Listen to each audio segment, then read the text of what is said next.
This is the tabbed in and out sentiments from Spellbinders. There are 6 different clear stamps in this set, as well as 6 coordinating dies to cut out those stamps.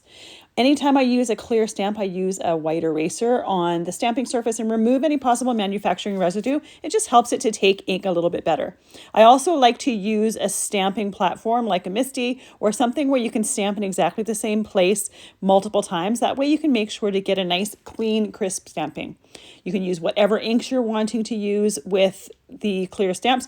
If you're using solvent inks, you want to make sure to clean them off right away and make sure they're cleaned well. Here I'm using some embossing ink, and I use an embossing powder tool on that cardstock in order to make sure that that powder only sticks to the embossing ink. Once I've poured it on there, I pour off the excess, put it back into the jar, and then use my heat tool to emboss it.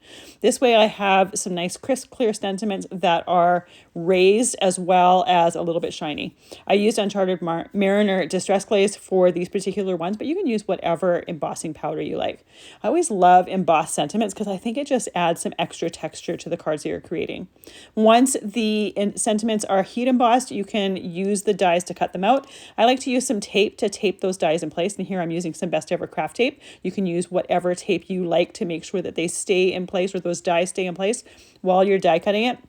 Want to make sure that nothing is going to move while you're putting it through that die cutting machine.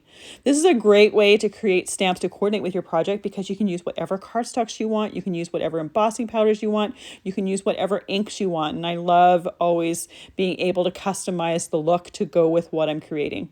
Here I use these sentiments on the inside as well as the outside of the cards. There are many different options in this set, so there's a lot of variety, including a pull one. So for these everyday essential envelopes tabs, I can pull that sentiment right out. Fantastic set with a lot of really unique sentiments in it.